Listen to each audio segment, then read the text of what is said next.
টান টান উত্তেজনার পারদ কোনোভাবেই নামছে না নিচে।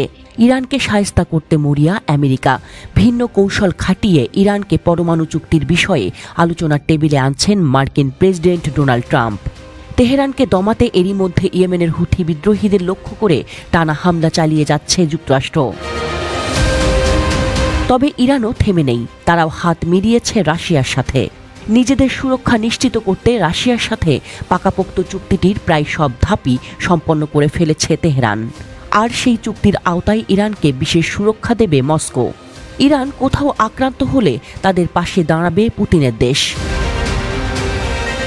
বিশ্ব গণমাধ্যমের খবর বলছে, এবার আমেরিকা চাইলেই হুট করে ইরানের প্রতি হামলে পড়তে পারবে না, কারণ চুক্তি অনুযায়ী ইরান কোনো বিদেশি শক্তি দ্বারা আক্রান্ত হলেই তাদের পাশে দাঁড়াবে রাশিয়া। মস্কোর মিসাইল ইরানের জন্য তৈরি করবে সুরক্ষা ব্যূহ। এমনকি ইরান যুক্তরাষ্ট্র সংঘাতে সরাসরি ইরানের পাশে দাঁড়াতে পারে রাশিয়ার সেনারা। রাশিয়ার সদস্যদের নিম্নকক্ষ ডুমার অনুমোদন পাওয়া চুক্তিটিতে রাশিয়ার প্রেসিডেন্ট ভ্লাদিমির পুতিন ও ইরানের প্রেসিডেন্ট মাসুদ পেজেশকিয়ান চলতি বছরের জানুয়ারিতেই স্বাক্ষর করেছিলেন। পুতিন মার্চ মাসে ডুমার কাছে চুক্তিটি পেশ করেন। পুতিন বলেছেন, এটি একটি যুগান্তকারী দলিল।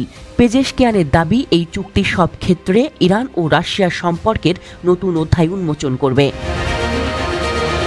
প্রতিরক্ষা, জ্বালানি, অর্থ এবং পরিবহন থেকে শুরু করে শিল্প, কৃষি, সংস্কৃতি, বিজ্ঞান এবং প্রযুক্তি পর্যন্ত সব ক্ষেত্রে সহযোগিতার দীর্ঘমেয়াদী উন্নয়নের জন্য এই চুক্তি ইরানকে বিশেষ সুবিধা দেবে।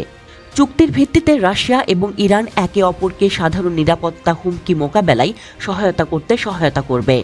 গোয়েন্দা তথ্য বিনিময় করতেও প্রতিশ্রুতিবদ্ধ দুই দেশ। চুক্তিতে আরও বলা হয়েছে, যদি কোনো পক্ষ আগ্রাসনের শিকার হয় তবে অন্য পক্ষ সেই আগ্রাসন ঠেকাতে সর্বাত্মক সহায়তা করবে।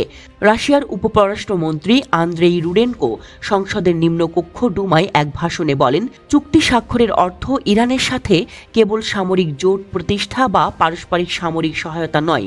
রাশিয়া ইরান চুক্তি তেল ও গ্যাস উন্নয়নে বিনিয়োগ, শান্তিপূর্ণ পারমাণবিক শক্তিতে যৌথ দীর্ঘমেয়াদী প্রকল্প এবং তৃতীয় দেশ থেকে স্বাধীন একটি অর্থ প্রদান ব্যবস্থা তৈরিকে উৎসাহিত করবে।